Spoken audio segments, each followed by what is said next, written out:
ప్రభునామానికి మహిమ కలుగునుగాక. ఆమెన్. ప్రభునందు ప్రియులరా, మీ అందరికీ ప్రభువైనటువంటి యేసుక్రీస్తు పరిశుద్ధమైన నామములో మీ అందరికీ కూడా వందనాలు, శుభాలు తెలియజేస్తుంటున్నాను. ప్రభునందు ప్రియులరా, ఈరోజు మనము ఒక మంచి అంశాన్ని గురించి ధ్యానం చేసుకుందామండి. ఈరోజు మనము ధ్యానించుకున్నటువంటి అంశము క్రైస్తవుడు అంటే ఎవరు అనేటువంటి ఈ అంశాన్ని గురించి మనము ధ్యానం చేసుకుందామండి. ప్రభునందు ప్రియులరా, పరిశుద్ధ గ్రంథములో క్రైస్తవుడు అనేటువంటి ఈ మాట ఒక 3 సందర్భాలలో కొత్త నిబంధన గ్రంథములో రాయబడి ఉందని మీకు తెలియజేస్తుంటున్నాను ప్రియులరా.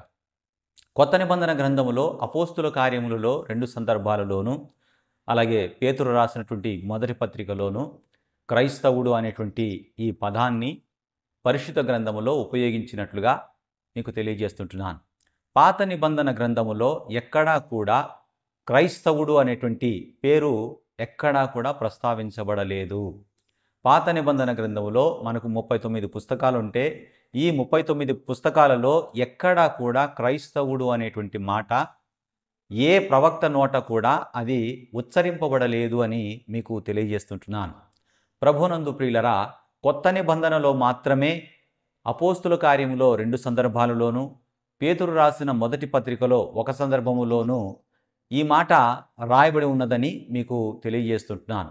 ప్రభునందు ప్రియులరా, క్రైస్తవుడు అనేటువంటి ఆ మాటకు అర్థం ఏంటంటే క్రీస్తు గుంపునకు చెందినవాడు, లేకపోతే క్రీస్తు అనుచరుడు అనేటువంటి భావాన్ని మనకు ఇస్తున్నట్లుగా మనకు బైబిలు వ్యాఖ్యాతలు అంటే పండితులైనటువంటి వారు దీన్ని తెలియజేస్తుంటున్నారు. ప్రభునందు ప్రియులరా, మనము రాయబడినటువంటి సందర్భాన్ని మనం ఆలోచిస్తే అపోస్తుల కార్యములు 11వ అధ్యాయము 26వ వచనాన్ని మనం గమనిద్దామండి.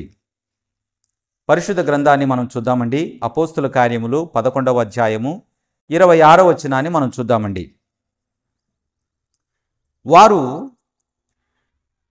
వారు కలిసి 1 సంవత్సరమంతయు సంఘములో ఉండి బహుజనులకు వాక్యము బోధించిరి. మొట్టమొదట అంతియొకియాలో శిష్యులు క్రైస్తవులు అనబడిరి. ప్రభునందు ప్రియులరా, మనము లేఖన భాగాన్ని మనం చూస్తుంటున్నాం కదా.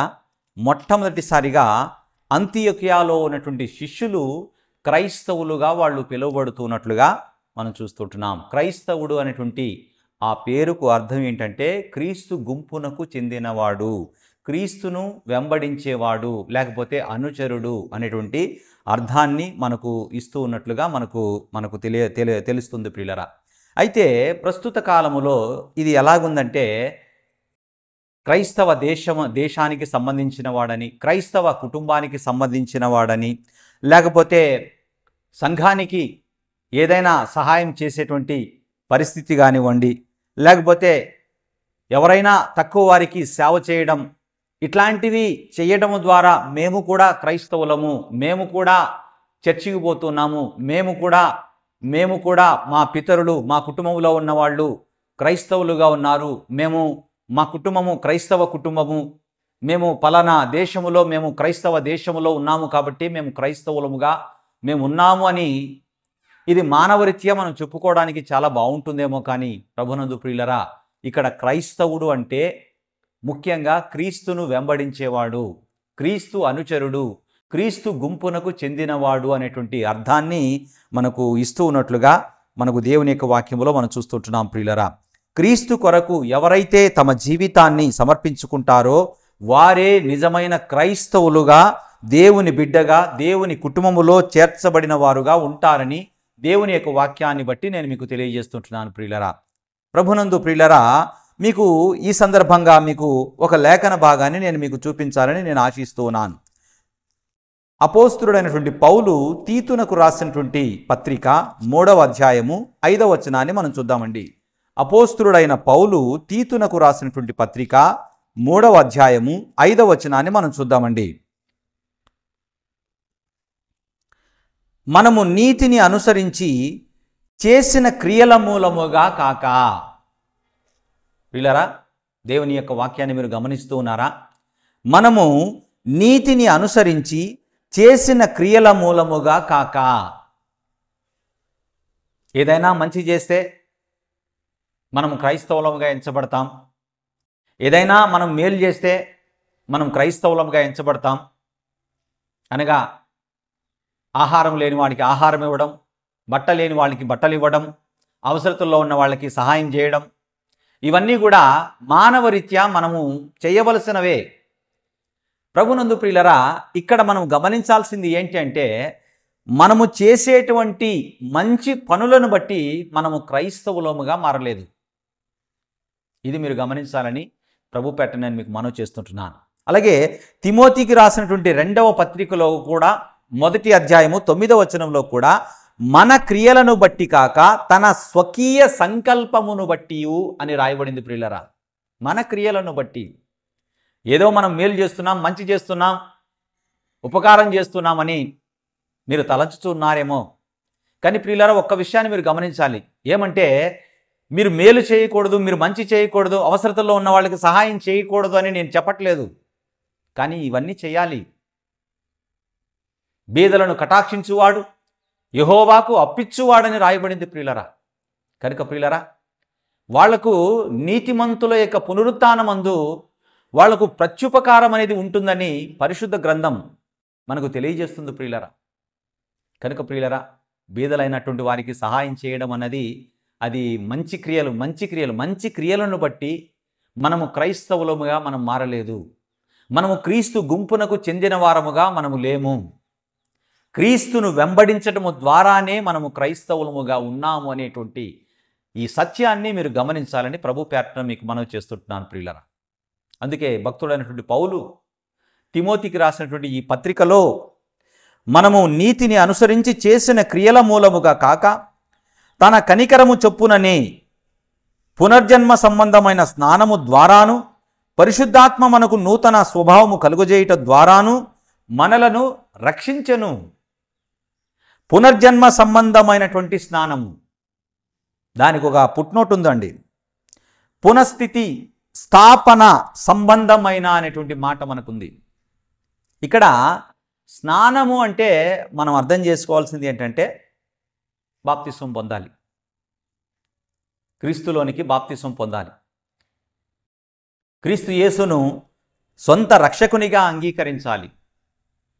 దాని గురించి ఆయన మాట్లాడుతున్నాడు.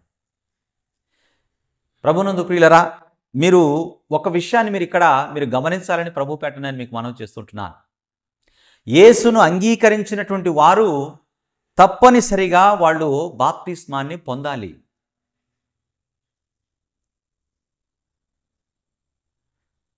బాప్తిస్మము పొందకుండా క్రైస్తవులుగా వాళ్ళు పరిగణించబడలేరు.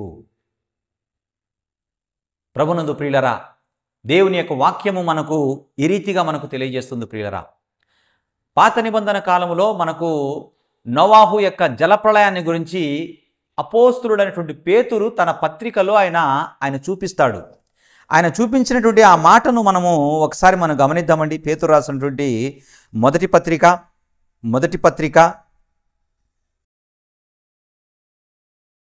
20వ వచనం ఆఖరిలో మనం చూద్దామండి. 20వ వచనం ఆఖరిలో, ఆ ఓడలో కొందరు అనగా 8 మంది నీటి ద్వారా రక్షణ పొందిరి. దానికి సాదృశ్యమైన బాప్తిస్మము ఇప్పుడు మిమ్మును రక్షించుచున్నది. అదేమనగా శరీర మాలిన్యము తీసివేయుట కాదు, గాని యేసుక్రీస్తు పునరుత్థాన మూలముగా దేవుని విషయము నిర్మలమైన మనస్సాక్షి నిచ్చు ప్రత్యుత్తరమే. ప్రభునందు ప్రియులారా, మీరు గమనిస్తున్నారా? ఇక్కడ నోవాహు జలప్రళయం ఎప్పుడు జరిగినటువంటి సంఘటన అండి ఇది కొత్త నిబంధనలో ఆ రోజు నోవాహు యొక్క కుటుంబం అంతా కూడా రక్షింపబడింది. దానికి కారణం ఏంటంటే, దాన్ని ఏమంటున్నాడు అంటే, ఆయన బాప్తిస్మము అంటున్నాడు ఆయన. పైగా మీరు వేరే రకంగా మీరు ఆలోచిస్తారో ఏమో అని, అంటే శరీర మాలిన్యము తీసివేయడము కాదు అనేటువంటి మాట అక్కడ మనకు కనబడుతున్నట్లుగా ప్రభునందు ప్రియులారా మనం చూస్తుంటున్నాం. ప్రియులారా, ఒక మంచి మనస్సాక్షి, నిర్మలమైన మనస్సాక్షి దేవుని సేవించేటువంటి విషయంలో మనకు కలుగుతుందని ఈ సందర్భంలో మనకు కనబడుతుందో చూడండి ప్రియులారా. అలాగే మన పితరులు ఆ రోజు ఐగుప్తు దేశములో నుండి వాళ్ళు బయలుదేరి వచ్చినప్పుడు కూడా వాళ్ళు ఆ ఎర్ర సముద్రములో వాళ్ళంతా కూడా బాప్తిస్మం పొందారు అనేటువంటి విషయాన్ని అపోస్తులుడైనటువంటి పౌలు కొరందిలో ఉన్న సంఘానికి ఆయన తెలియజేస్తున్నాడు ప్రియులారా. ఈ మాట మీరు గమనించాలని ప్రభుపేట నేను మీకు మనవి చేస్తుంటున్నాను. కొరింథీయులకు రాసినటువంటి మొదటి పత్రిక 10వ అధ్యాయము మొదటి 3 వచనాలు మనం చూద్దామండి. మొదటి 3 వచనాలు మనం చూద్దామండి. సహోదరులారా, ఈ సంగతి మీకు తెలియకుండుట నాకు ఇష్టము లేదు. అదేమనగా మన పితరులందరూ మేఘము కింద నుండిరి, వారందరూ సముద్రములో నడిచిపోయిరి. అందరూ మేఘములో మోషేను బట్టి మేఘములోను సముద్రములోను బాప్తిస్మము పొందిరి. చూస్తున్నారా ప్రియులరా? దేవుని యొక్క వాక్యాన్ని మీరు గమనిస్తున్నారా ప్రియులరా? ఆ రోజు వాళ్ళు సముద్రములో వాళ్ళు నడిచిపోయారండి. ఆ సముద్రములో వాళ్ళ పితరులకు ఏదైతే దేవుడు వాగ్దానం చేశాడో ఆ దేశాన్ని స్వతంత్రించుకోవడానికి వాళ్ళు ఆ సముద్రాన్ని ఆ రోజు వాళ్ళు దాటవలసి వచ్చిందండి. వారందరూ కూడా మేఘములోను సముద్రములోను వాళ్ళు బాప్తిస్మాన్ని పొందారు. ఎవరిని బట్టి అంటే మోషేని బట్టి. ప్రభునందు ప్రియులరా, పాత నిబంధన గ్రంథములో ఈ 2 విషయాలు ప్రస్తావించాడు ప్రియులరా. కనుక పాత నిబంధనలో ఉన్నటువంటి ఈ విషయాలను మరలా తిరిగి కొత్త నిబంధనలో ప్రస్తావించవలసినటువంటి అవసరం ఏంటి అంటే ఏదో సంబంధం ఉందని మనం అర్థం చేసుకోవాలి. మీరు గమనించాలని, దేవుని యొక్క వాక్యాన్ని మీరు గమనించాలని ప్రభుపేట నేను మీకు మనవి చేస్తుంటున్నాను ప్రియులరా. ప్రియులరా, మనం చదువుకున్నటువంటి ఈ 2 లేఖన భాగాల్లో మనకు కొత్త నిబంధన గ్రంథములో సంఘానికి ఆయన ఈ మాటలు తెలియజేస్తుంటున్నాడు ప్రియులరా. అందుకే ఈ పేతురు పత్రికలోను కొరంది పత్రికలోను రాయబడినటువంటి ఈ 2 సందర్భాలలో కూడా మనం చూస్తుంటున్నాం ప్రియులరా. అలాగే ఇంకొక వచనాన్ని నేను మీకు చూపించాలని నేను ఆశిస్తున్నాను ప్రియులరా. రోమీయులకు రాసినటువంటి పత్రిక 6వ అధ్యాయము, అపోస్తలుడైన పౌలు రోమీయులకు రాసినటువంటి పత్రిక 6వ అధ్యాయము 3వ వచనాన్ని మనం గమనిద్దామండి. 6వ అధ్యాయము 3వ వచనాన్ని మనం గమనిద్దామండి. క్రీస్తు యేసులోనికి బాప్తిస్మము పొందిన మనమందరము ఆయన మరణములోనికి బాప్తిస్మము పొందితిమని మీరు ఎరుగరా? మీకు తెలియదా ఈ విషయం? మనం ఎందుకు బాప్తిస్మాన్ని తీసుకుంటున్నామో మీకు తెలియటం లేదా? అదే అడుగుతున్నాడు ఆయన. క్రీస్తు యేసులోనికి బాప్తిస్మము పొందిన మనమందరము. ఈరోజు నేను మీకు వాక్యాన్ని ఉపదేశం చేస్తున్నానంటే నేను బాప్తిస్మం తీసుకొని నా యొక్క విశ్వాస జీవితాన్ని నాట నుండి నేటి వరకు నేను కొనసాగిస్తూ వస్తున్నాను.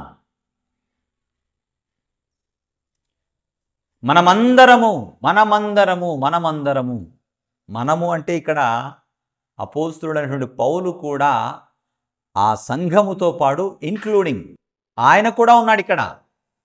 మనమందరము ఆయన మరణములోనికి బాప్తిస్మము పొందితిమని మీరు ఎరుగరా? అలాగే మీరు 4వ వచనంలో 2వ భాగాన్ని మీరు చూడండి ప్రియులరా. మనము బాప్తిస్మము వలన మరణములో పాలు పొందుటకై ఆయనతో కూడా పాతిపెట్టబడితిమి. ప్రభు యొక్క మరణములో మనము పాలు పొందటానికి ఆయనతో కూడా మనము పాతి పెట్టబడ్డాం, అంటే సమాధి చేయబడ్డాం మనం. అందుకే మనం బాప్తిస్మం పొందాలి అంటున్నాడు ఆయన. ప్రభునందు ప్రియులరా, ఈ విషయాన్ని మనం లోతుగా ఆలోచిస్తే ఆ తీతుకు రాసినటువంటి ఆ పత్రికలో పునర్జన్మ సంబంధమైన స్నానము ద్వారా అంటున్నాడు ఆయన. దానికి పుట్నోటు మనకు కనబడుతుంది. పునఃస్థితి స్థాపన సంబంధమైన. ఇక్కడ పునర్జన్మ అనగా పరిశుద్ధాత్మ ద్వారా కలిగే నూతన జన్మ లేకపోతే నూతన జీవము అని అర్థం. ప్రభునందు ప్రియులరా, కొత్త నిబంధన గ్రంథములో సువార్తలలో యోహాను సువార్త 3వ అధ్యాయము 3వ వచనం, ఇక్కడ రాయబడినటువంటి ఒక సందర్భాన్ని మీరు గమనించండి.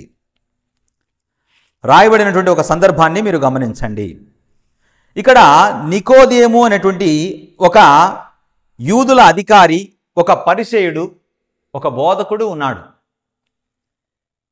ఈయన దేవుని రాజ్యము కొరకు ఎదురు చూసేటువంటి వాడు, ధర్మశాస్త్రాన్ని బాగా ఎరిగినవాడు, ఆ సమాజానికి ఆ రోజుల్లో ఉపదేశం చేసేటువంటి వ్యక్తి. అయితే ప్రభువుని గురించి నమ్ముతూ ఆయన అంటున్నటువంటి మాటలు కనుక మీరు గమనిస్తే 2వ వచనంలో, నువ్వు దేవుని దగ్గర నుంచి వచ్చావని మాకు తెలుస్తుంది, నువ్వు చేసేటువంటి క్రియలు ఇంకెవరిలో కూడా మేము అవి చూడలేకపోతున్నాం అని ప్రభువుతో ఎప్పుడైతే ఆయన ఈ మాట అన్నాడో అప్పుడు ప్రభువు 3వ వచనంలో ఏమంటున్నాడు చూడండి. అందుకు యేసు అతనితో, ఒకడు క్రొత్తగా జన్మించితేనే గాని అతడు దేవుని రాజ్యమును చూడలేడని నీతో నిశ్చయముగా చెప్పుచున్నాను అనెను. ఏమంటున్నాడు చూడండి ఆయన, ఒకడు క్రొత్తగా జన్మించితేనే గాని దేవుని రాజ్యమును చూడలేడు అని నీతో నిశ్చయము. నేను చెప్తున్నటువంటి మాట నిశ్చయం అంటే ఖచ్చితమైనటువంటి మాట. ఇది క్రొత్తగా అంటే పైనుండి లేకపోతే తిరిగి జన్మించడం. అయితే ప్రభునందు ప్రియులరా, నికోదేము ఈ మాటను ఎలాగ అర్థం చేసుకున్నాడంటే, నేను తల్లి గర్భంలో నుండే వచ్చాను కదా, మరలా ఇంకొకసారి అంటే ముసలివాడైనటువంటి మనుషుడు తల్లి గర్భంలోనికి 2వ మారు ఎలాగ ప్రశ్నిస్తాడో అని ప్రభువును ఎదురు ప్రశ్న వేస్తున్నాడు ఆయన, ఇంకొక ప్రశ్న వేస్తున్నాడు ఆయన. కనుక ప్రియులరా, ఇక్కడ ప్రభువు చెప్పేటువంటి సందర్భం ఏంటో ఆయనకు అర్థం కాలే. అందుకే ఆ 10వ వచనంలో ఆయన అంటున్నాడు, నువ్వు ఇశ్రాయేలీయులకు బోధకుడుగా ఉన్నావు కదా, వీటిని ఎరుగవా అనేటువంటి మాట కనబడుతుంది. ఎందుకంటే వీటిని ఎరుగవా అంటే ఇవి ఆల్రెడీగా ధర్మశాస్త్రంలో కూడా ప్రస్తావించబడ్డాయి అనేటువంటి విషయాన్ని మన ప్రభువు నికోదేముతో అంటున్నాడు చూడండి ప్రియులరా. 5వ వచనాన్ని మనం గమనిద్దామండి. 5వ వచనాన్ని మనం చూద్దామండి. 5వ వచనం, యేసు ఇట్లా నేను, ఒకడు నీటి మూలముగాను ఆత్మ మూలముగాను జన్మించితేనే గాని దేవుని రాజ్యములో ప్రవేశింపడని నీతో నిశ్చయముగా చెప్పుచున్నాను. ఒకడు నీటి మూలముగాను ఆత్మ మూలముగాను జన్మించాలి. నీటి మూలంగా అంటే బాప్తిసం పొందాలి అని ఇది మనందరికీ కూడా అర్థమైపోయింది. మరి ఆత్మ మూలంగా జన్మించడం అంటే, ఆత్మ మూలంగా మనం ఎలా జన్మించాలి? ఈరోజు అత్యధికులు, ప్రపంచములో అత్యధికులు నీటి మూలంగా అంటే బాప్తిస్మాన్ని పొందుకున్న తరువాత వాళ్ళ యొక్క విశ్వాసాన్ని కొనసాగించలేకపోతున్నారు ప్రియులరా. ఆదిమ సంఘాన్ని మనం గమనిద్దామండి. ఆదిమ సంఘం మనకు కొత్త నిబంధనలో 2వ అధ్యాయంలో మనకు ప్రారంభమైనట్లుగా మనకు కనబడుతుంది. 2వ అధ్యాయంలో మనకు ప్రారంభమైంది ప్రియులరా. సంఘము ప్రారంభమైనప్పుడు అక్కడ 3,000 మంది రక్షింపబడ్డారు. ఎంతమంది వాళ్ళు రక్షింపబడ్డారు? 3,000 మంది రక్షింపబడ్డారు ప్రియులరా. అయితే ప్రియులరా, ఆత్మ మూలంగా జన్మించడం అంటే ఏంటి అంటే, మీరు తప్పనిసరిగా దేవుని వాక్యమునందును సహవాసమునందును రొట్టె విరుచుట యందును ప్రార్థన చేయుట యందును ఎడతెగక, అంటే గ్యాప్ రానియకూడదు ప్రియులరా. నువ్వు నీటి మూలంగా జన్మించావా, ఆత్మ మూలముగా జన్మించడానికి నువ్వు నీ జీవిత కాలమంతా కూడా ముందుకు సాగాలి. నేను బాప్తిసం పొందేశాను, నాకు రక్షణ వచ్చేసింది, నేను తప్పనిసరిగా నేను దేవుని రాజ్యంలో ఉండిపోతాను, ఇంకా నాకు ఏమీ అవసరం లేదు అని అనుకుంటూ ఉన్నారేమో మీరు. కానీ ప్రియులరా, నువ్వు నీటి మూలంగా జన్మించడం ఎంత అవసరమో అలాగే ఆత్మ మూలముగా జన్మించడము కూడా అంతకంటే అవసరంగా ఉంది ప్రియులరా. కనుక ప్రియులరా, మీరు ఈ మాటలు కొంచెం మీరు గమనించాలని ప్రభుపేట నేను మీకు మనవి చేస్తుంటున్నాను.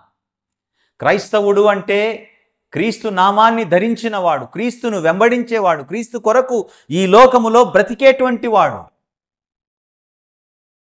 అందుకే ఆ రోజు అంతియొకియాలో ఉన్నటువంటి శిష్యులు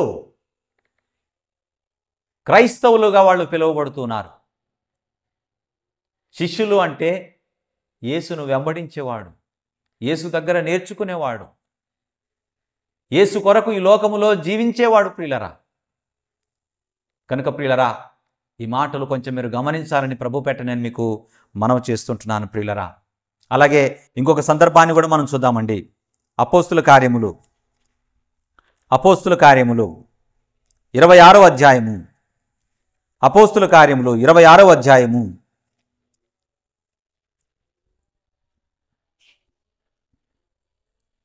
26వ అధ్యాయము 24వ వచనం నుండి 29వ వచనం వరకు నుండి ఈ మాటలన్నీ కూడా మనం గమనిస్తే ఈ సందర్భంలో మనకు ఏం కనబడుతుందంటే ఇక్కడ ఫేస్తు అనేటువంటి ఒక అధికారి ఉన్నాడు, అలాగే అగ్రిప్ప రాజా అనేటువంటి ఒక అధికారి ఉన్నాడు. ఈ అగ్రిప్ప రాజా అనేటువంటి ఈ వ్యక్తి ధర్మశాస్త్రాన్ని బాగా నమ్ముతూ ఉన్నాడు, అనుసరిస్తూ ఉన్నాడు ఈయన. కానీ ఫేస్తు లాభాపేక్ష కొరకు ఇతని వలన నాకు ఏమైనా దొరుకుతుందా అని ఆశతో ఎదురు చూసేటువంటి వాడు ఆయన. కానీ పౌలుని గురించి ఆయన మాట్లాడినటువంటి మాట ఏంటంటే, ఈ అధ్యాయం అంతా కూడా మీరు కనుక మీరు చదివితే కనుక ఈ అధ్యాయములో తన యొక్క సాక్ష్యాన్ని ఆయన పంచుకుంటున్నాడు. దమస్కు మార్గములో ప్రభు నాకు కనిపించాడు, ఒకప్పుడు నేను సంఘాన్ని నేను హింసించాను, అది నేను తెలియజేశాను. అయితే ప్రియులరా, యేసు మృతుల్లో నుండి తిరిగి లేచాడు, ఆ మృతుల్లో నుండి లేచిన వారిలో క్రీస్తు మొదటివాడుగా ఉన్నాడు అని క్రీస్తు యొక్క పునరుత్థానాన్ని గురించి ఆ రోజు ఫేస్తు ఎదుటను అలాగే అగ్రిప్ప రాజు ఎదుటను ఎంతో ధైర్యముగా ప్రకటించాడు ఆయన. సాతాను అధికారంలో నుండి ప్రజలను దేవుని వైపునకు, అంటే చీకటిలో నుండి వెలుగులోనికి నడిపించడానికి దేవుడు నన్ను ఎన్నుకున్నాడు, అంటే చీకటిలో ఉన్నవారు వాళ్ళు కన్నులు వెలిగించడానికి దేవుడు నన్ను ఎన్నుకున్నాడు అటువంటి విషయాన్ని ఆ రోజు ఫేస్తు దగ్గర, అగ్రిప్ప రాజు దగ్గర ఈ సాక్ష్యం అంతా కూడా ఆయన పంచుకుంటున్నాడు ప్రియులరా. అయితే ఈ మాటలన్నీ విన్నటువంటి ఫేస్తు పౌలుని గురించి ఆయన ఏమంటున్నాడంటే, పౌలా 24వ వచనములో అతడు ఇలాగూ సమాధానం చెప్పుకొనుచుండగా ఫేస్తు, పౌలా నీవు వెర్రివాడవు, అతి విద్య వలన నీకు వెర్రి పట్టి ఉన్నదని గొప్ప శబ్దముతో చెప్పెను. ఏమంటున్నాడు ఫేస్తు ఇక్కడ?